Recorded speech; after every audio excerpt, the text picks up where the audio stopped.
한 아기가 우리에게서 낳고 그리고 한 아들을 우리에게 주신 바 되었다. 그래서 우리가 예수 그리스도를 얘기합니다. 그죠? 예수님 당시로 돌아가면 유대 나라를 다시 구원할 메시아를 얘기한다. 그렇게 우리가 생각을 해보게 됩니다. 아들을 다시 하나님께서 주시고 회복시키신다라고 하는 이 내용은 굉장히 시대적인 상황을 염두에 두고 있는 내용입니다. 그 당시에 북쪽에는 아주 무시무시한 강대국이 있었습니다. 아시리아라고 하는 나라와 그리고 바벨론이라고 하는 나라입니다. 또 그런가 하면 남쪽에는 어떤 나라가 있었냐면 애굽이라고 하는 나라가 역시 있었습니다. 이 유대 땅은 그야말로 늘 강대국이 서로 경쟁하고 서로 힘을 겨루는 장소가 어디냐면 팔레스틴 지역이었습니다. 북쪽에서 밀고 남쪽으로 내려오면 다시 북쪽으로 밀고 나가면서 결국 싸움판이 팔레스틴 지역의 싸움판이 되어버리고 말았던 겁니다. 그래서 이스라엘 나라는 그 강대국 사이에서 자신들이 어떤 시대적 스탠스를 취하느냐라고 하는 게 사실은 외교적으로 굉장히 중요했습니다. 그럼에도 불구하고 유대 민족들이 취했던 그런 외교적인 전략은 뭐냐면 애굽을 주로 의지했습니다. 남쪽에 있는 애굽. 그래서 우리가 구약 성경을 가만히 보면 아브라함이라고 하는 사람도 믿음의 조상이었지만은 애굽에 내려갔다가 다시 올라오죠. 또 역시 야곱이나 요셉도 마찬가지입니다. 애굽에 내려갔다가 다시 또 올라오게 됩니다. 이처럼 계속해서 이스라엘 민족은 저 남쪽에 있는 애굽을 주로 많이 의지했습니다. 친애굽 정책을 통해 가지고 외교적인 노선을 취했다라고 그렇게 말씀드릴 수가 있습니다. 그런데 오늘 이사야는, 이 예언자 이사야는 그런 기존의 이스라엘 나라가 취하고 있는 외교 노선을 탈피하라고 얘기를 합니다.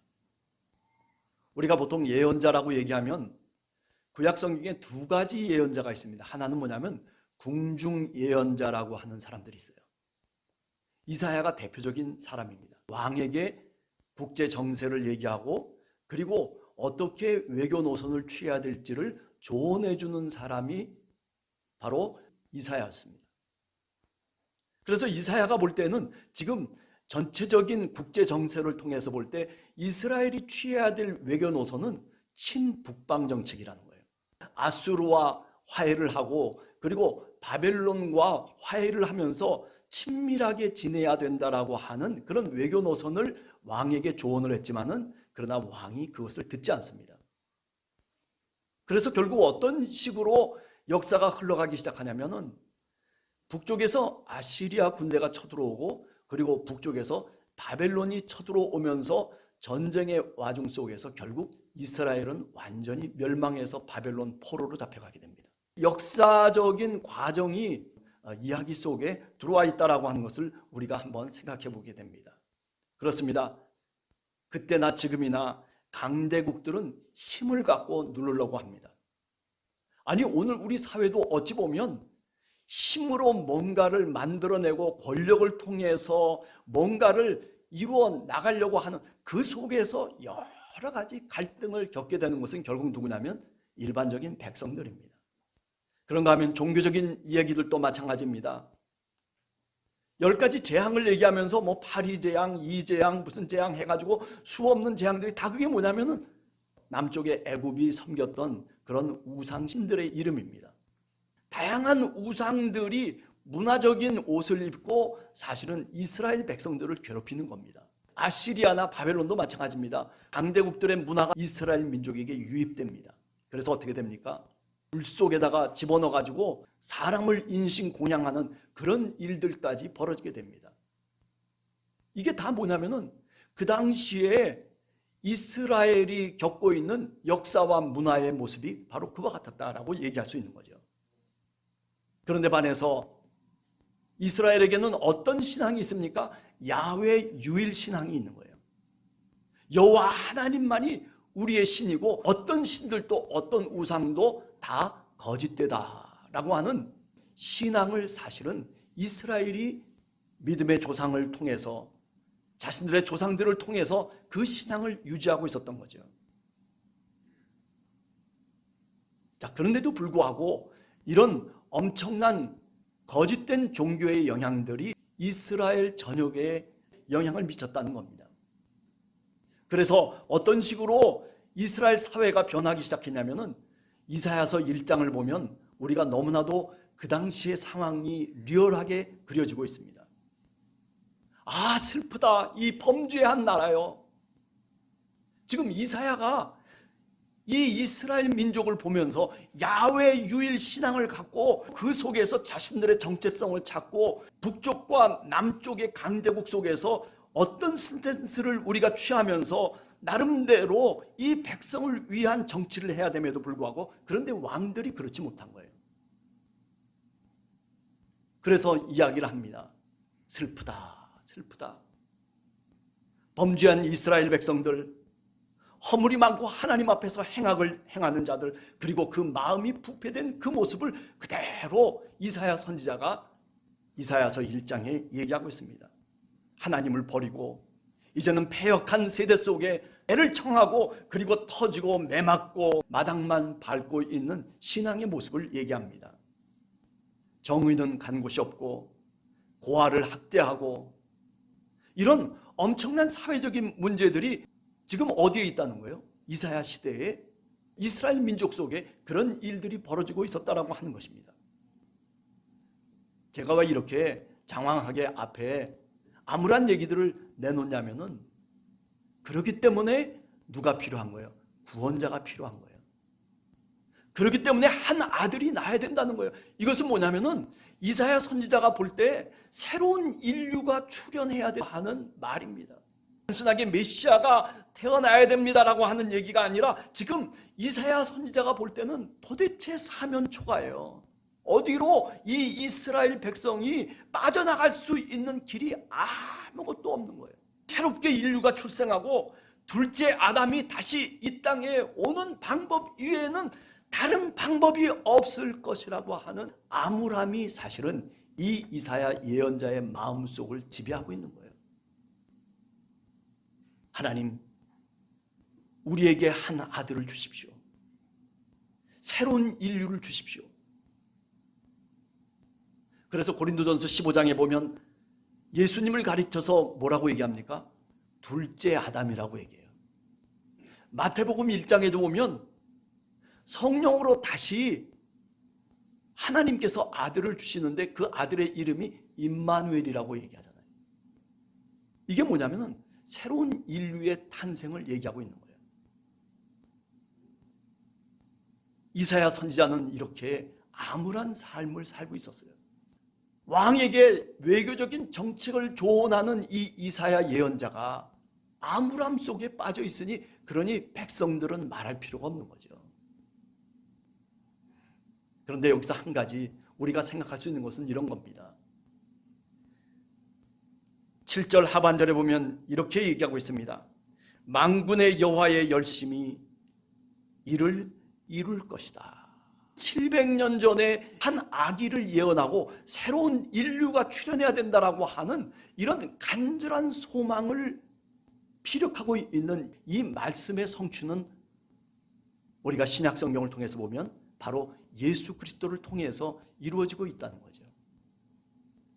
적어도 700년이 지나고 비로소 이게 그런 것이었구나. 이사야 예언자의 예언이 귀에 들어오지 않고 이스라엘 민족의 역사 속에 아무런 가치도 없고 아무런 의미도 없었던 이 말씀이었는데 그런데 예수 그리스도를 통해서 비로소 깨닫게 되는 거죠. 예수 그리스도가 이 땅에 오셔가지고 그분이 누구인지를 몰랐어요. 한 아들인지 아니 태어나리라고 예고한 그 아들이었는지 그 제자들도 사실은 예수님이 누구인지를 몰랐잖아요.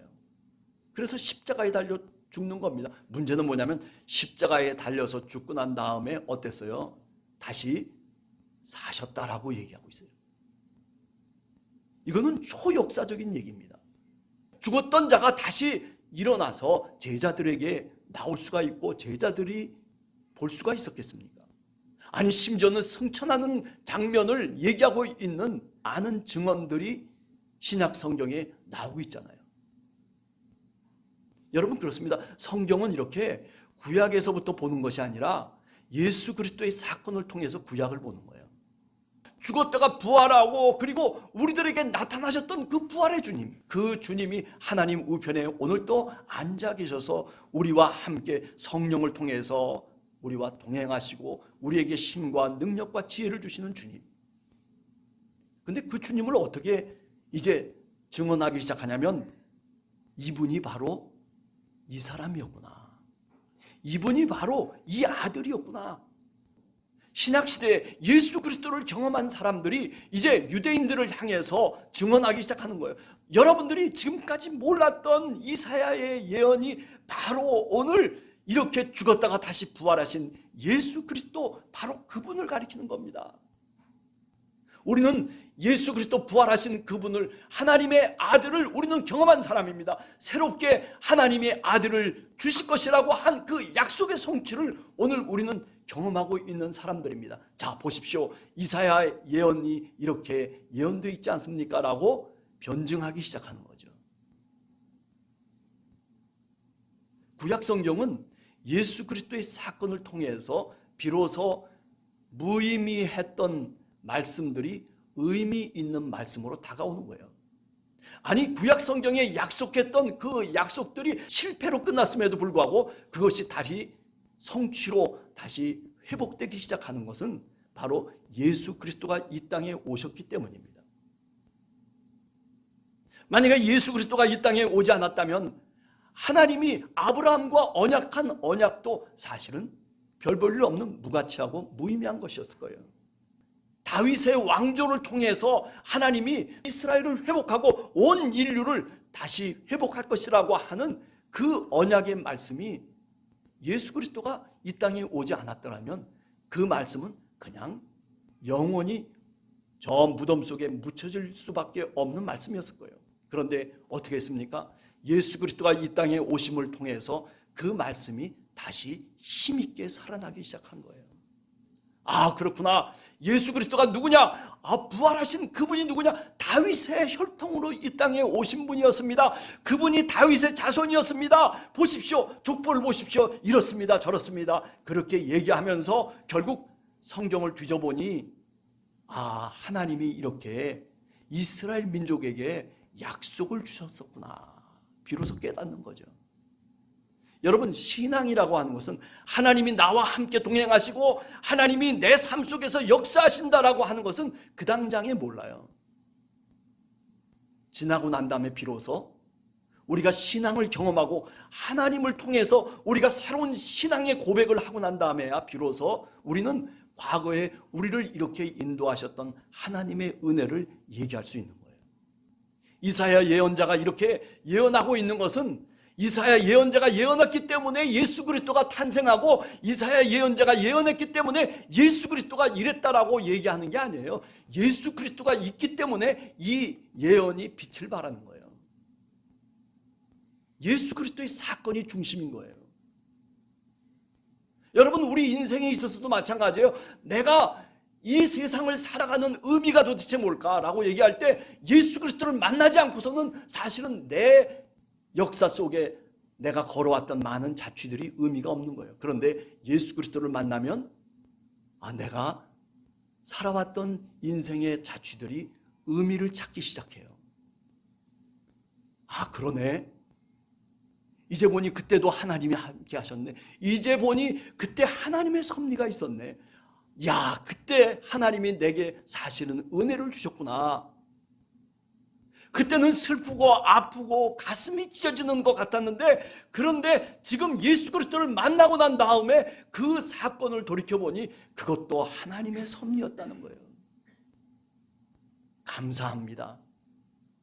그 당시에는 그 사건이 마음을 찢는 듯한 그런 아픔이 있는 환난의 시기, 그 시험의 시기 때에는 사실 감사라고 하는 것이 없었어요. 그런데 이제 예수 그리스도를 만나고 그분이 내게 함께 하시고 계시다라고 하는 것을 내가 이제 믿고 난 다음에는 그것이 감사의 시간으로 바뀌기 시작하는 거예요.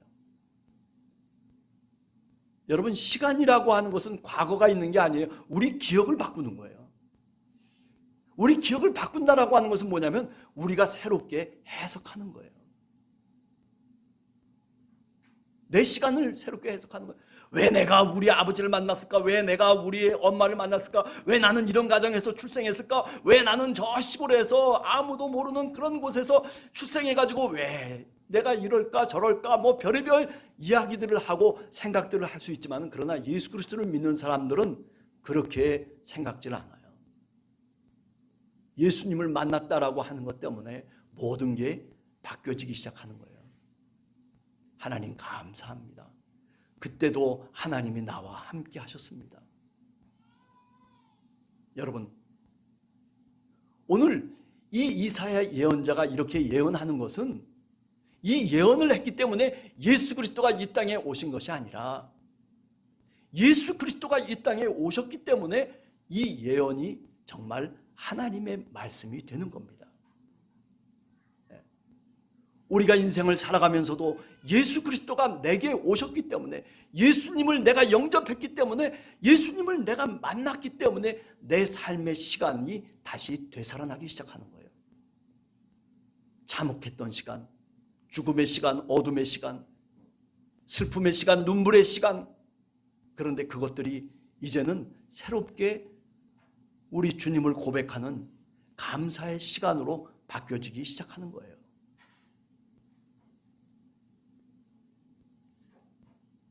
그러니까 예수 그리스도를 믿으면 마음이 편안할 수밖에 없어요. 할렐루야. 그러니까 예수 그리스도를 믿으면 내가 내 삶을 긍정할 수밖에 없어요. 네. 여러분, 여러분들의 삶을 주님께서 책임져 주시고, 그리고 여러분들을 지금까지 주님이 인도해 오셨습니다. 내가 뭐라고 해도 내 삶의 모든 구석구석 속에 하나님의 은혜가 잠재해 있습니다. 예수 그리스도를 믿으면 그렇기 때문에 감사가 많아지는 거예요. 감사가 많아져요. 아니, 저 사람은 뭐 가진 것도 없는 것 같은데, 그런데 늘 마음이 편안하고, 저 사람은 뭐 아무것도 없는 것 같은데, 그런데 풍요로움 속에 살아가고 있는 사람이 있단 말이에요. 할렐루야. 네. 오늘 이 이사야 예언의 말씀을 우리가 읽으면서 이런 것을 깨달아야 돼요. 뭐 아기가 낳냐, 뭐 어땠냐, 처녀가 어땠냐, 이거는요 사실은 그저 미시적인 것에 불과해요. 보다 더 거시적인 얘기들을 우리가 한 번쯤 다시 깨달으면서, 그러면서 이런 암울함 속에서도 부가적으로 얘기하자면 이사야 예언자는 뭔지는 몰랐지만은, 그러나 하나님이 주시는 그 계시를 사실은 이사야도 갖고 있었던 거지요. 이사야도 이런 예언의 말씀을 가슴속에 품고 그것이 무언지 정확한 뜻은 알 수가 없었지만은, 그것이 언제 이루어질지 어떻게 나타날지 알 수는 없었지만은, 그러나 그는 믿음으로 자신의 시대적인 상황을 극복해 나가고, 그리고 그 믿음을 통해서 다른 사람들에게 희망을 줄 수 있었다는 거예요. 여러분, 모든 것을 잘 알기 때문에 희망을 주는 게 아니에요. 확실하게 알기 때문에 내가 뭔가 답을 줄 수 있고 희망을 주고 소망을 주는 것이 아니라, 이렇게 이사야 예언자가 알고 있습니까? 아니에요. 한 아들이 누구인지도 몰라요. 정말 이런 일이 벌어질지 안 벌어질지도 몰라요. 그러나 그 모름 속에도 희망을 줄 수 있는 것이 있어요. 여러분, 우리가 신앙이 뛰어나서 다른 사람에게 뭐 희망을 주는 게 아닙니다. 믿음이 별로 없어도요, 그저 희미하게, 그저 흐릿하게 내 속에 하나님의 음성이 남아있어도 이거 하나가 사실은 어떤 사람에게는 큰 소망이 될 수도 있고, 어떤 사람에게는 큰 희망이 될 수 있는 거예요.